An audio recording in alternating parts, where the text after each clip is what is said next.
الله الرحمن الرحيم. Assalamu alaikum wa rahmatullahi wa barakatuhu. I welcome you to another episode of our series As-Safaratul Kiram, where we strive to be in the company of the blessed and holy angels by perfecting our recitation of the Quran. The recitation of the Quran is one of the primary ways to increase our own iman. As one beautiful parable tells us, the heart is afflicted with rust, and one of the ways to remove this rust is by reciting the Quran. That is why Allah subhanahu wa ta'ala describes the believers as those who recite the Quran.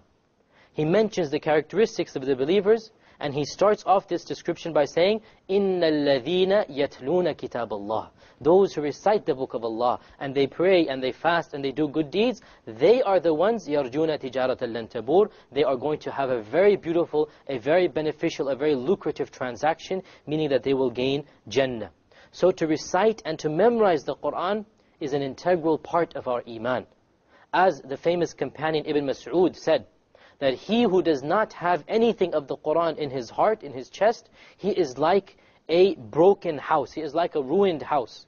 Meaning that if you wish to build your house, you want to make a strong house of your heart, recite the Quran and memorize the Quran. If you don't have anything of the Quran, Ibn Mas'ud described you then like a ruined or a house in shambles. And that is why the Quran describes itself as being enclosed in the hearts or in the chests of those who have knowledge. As Allah says, بَلْ هُوَ آيَاتٌ بَيِّنَاتٌ فِي صُدُورِ الَّذِينَ أُوتُوا الْعِلْمِ. The Quran is composed of clear verses, which is encompassed, enclosed in the chests of those who have knowledge. So if you wish to have knowledge, you wish to have iman, you must recite, you must memorize, you must ponder over, and you must implement the Quran. There is no other way besides this. In our previous episode, we were discussing the rules of the madd, or the elongation of the vowels. And today we're going to move on to part 2 of these rules. And we will discuss what happens when a Hamza occurs after a madd. Remember, we defined the natural madd to be something in which there is no Hamza before or after, and no sukoon before or after. Now we're going to talk about what if there is. A Hamza before the madd, we discussed it already. We call that what type of madd? Substitution. Okay. Now we discuss what occurs if a Hamza exists after the letter of madd. Now, logically this can occur in one of two ways.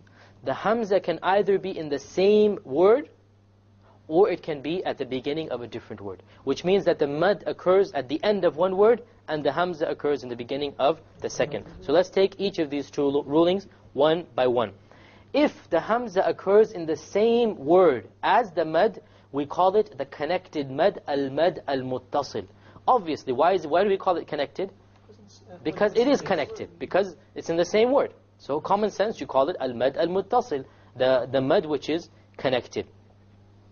This madd, you have to lengthen a very long way. So you have 4 or 5. Scholars have given you the choice. You can do it 4 to 4 harakas. What is a haraka once again?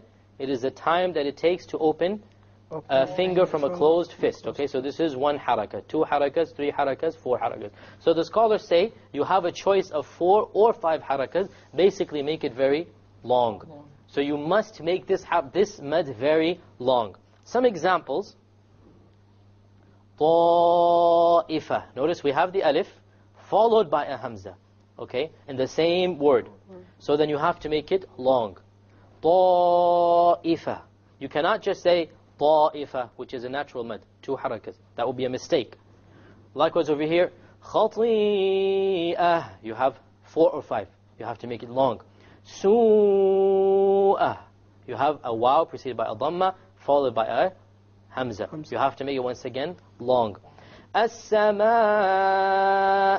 Once again you have an alif preceded by a fatha followed by a Hamza. Again, it's just simple common sense. You look at the word, you examine who is before and after it, and you apply the rule. It's not that difficult. All it requires is you know the rule. So the rule is what? If the Hamza occurs in the same word after the letter of madd, then you have to prolong it to 4 or 5. Likewise, si'at. You have a ya preceded by a kasra followed by a hamza. Once again, you make it long. Likewise, malaika. Okay, again, it's a common mistake. Al-malaika. No, this is a natural mad.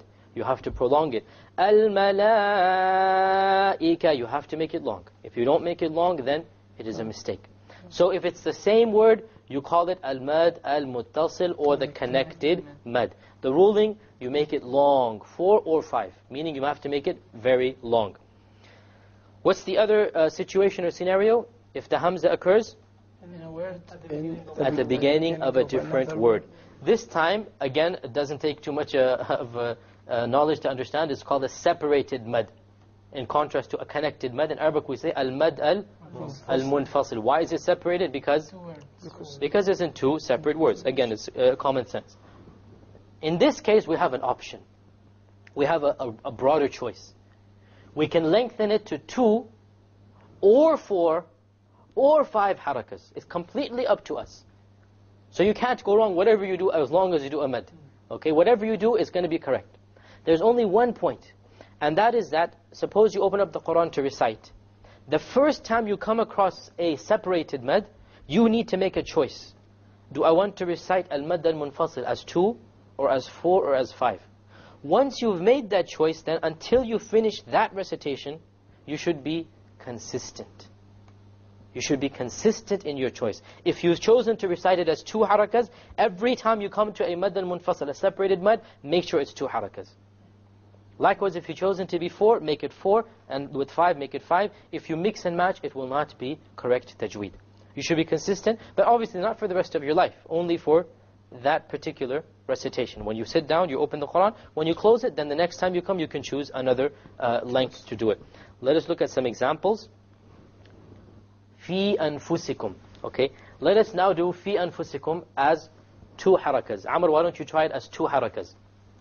Fi anfusikum. Very good. Okay. Why don't you try it as 4 harakas? Qu anfusakum. Qu anfusakum. Very good. And why don't you try it as 5? Let's do the next example. Try that as 5. Ya ayyuha. Ya ayyuha. Okay, very good. See, so we have 2, 4, 5. Everything is allowed. If I wanted to do fi anfusikum as 4, I could also do that. Fi anfusikum. I can do this as 5 as well. Fi anfusikum.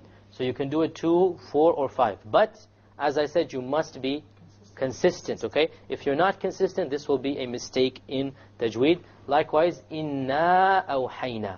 Inna awhayna ilayka. So you have here the option of inna, you have 2, 4, or 5. If I want to do the 2, inna awhayna, move on. You don't have to make it long. So it's up to you how you want to do it, 2, 4, or 5. Therefore, this is the rule when the hamza occurs after the mad. Very simple. If the hamza occurs in the same word, it is called the connected mad. Al-mad al-muttasil. And in this case, you must make it long. 4 or 5, but long. You have no option of making it short. If it occurs in a different word, then you have the option. If you want, you can make it 2. If you want, you can make it 4. And if you want, you can make it 5. But you must be consistent in what you are reciting. If you recite the first time as 2, it must be continually 2, and so on and so forth. Let us now recite Surah Al-Tariq together. And let us try to make different choices of the mad. Surah Al-Tariq is the 86th surah in the Quran. أعوذ بالله من الشيطان الرجيم أعوذ بالله من الشيطان الرجيم بسم الله الرحمن الرحيم بسم الله الرحمن الرحيم والسماء والطارق والسماء والطارق. Okay, what type of mad is in the sama? It's a connected mad. So you must make it long. If I were to say, وَالسَّمَاءِ وَالطَّارِقِ, that's a mistake, not allowed. I have made a mistake in tajweed. It must be long. How about in al-tariq? What type of mad is there? Natural mad. Okay. Let us now move on. وَمَا أَدْرَاكَ مَا الطَّارِقُ وما أدراك ما الطارق. Okay, here we have وَمَا أَدْرَاكَ. What type of mad is this? Separated It's separated mad. Now, how did I recite it? 4. With 4 or 5. I recited it long, okay? Yeah. Let us now recite it as 2 because we're allowed the choice. وَمَا أَدْرَاكَ مَا الطَّارِقُ. وما أدراك ما الطارق. So this is the 2. We did it. Both is allowed. Okay, we can have it 2, 4, or 5. Let us now go 5. وَمَا أَدْرَاكَ مَا الطَّارِقُ. وما أدراك ما الطارق. So we went out all the way. We maxed out to 5.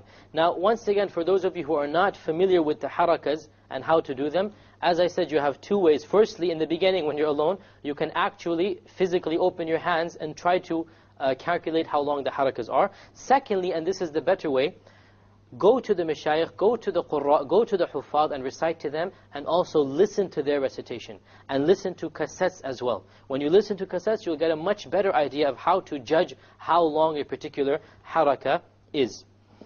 Let's move on. النجم الثاقب. النجم الثاقب. إن كل نفس لما عليها حافظ. إن كل نفس لما عليها حافظ. Okay, let's rewind some rulings of tajweed that we learned earlier. النجم, what do we do on the jim there? قلقلة, because it's a silent jim and it's the lowest type. إن كل. إخفاء, noon sakin followed by kaf.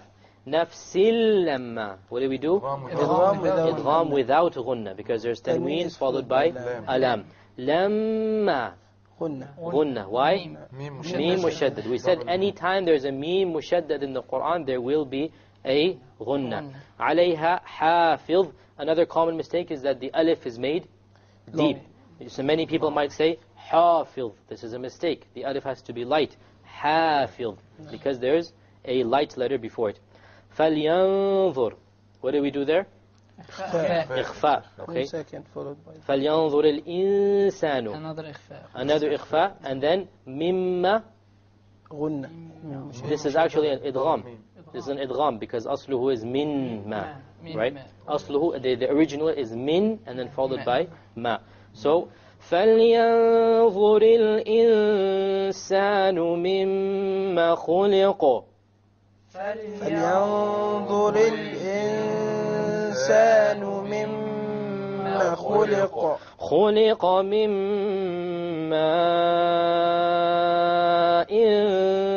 دافق. خلق من ماء دافق. The ma'in, we have no choice. We have to make it long. Okay?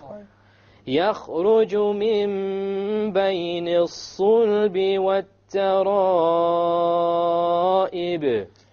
يخرج من بين الصلب والترائب. إنه على رجعه لقادر. إنه على رجعه لقادر. Okay, the ra and the qadir. What type of ra is that? Light, because it is silent and before it is a kasra. Okay? With this we come to the conclusion of today's episode. We'll continue discussing the types of mudud in the next episode. Recite the Quran properly and try to be in the company of the holy angels, inshallah. Until then, wassalamu alaikum wa rahmatullahi wa barakatuhu.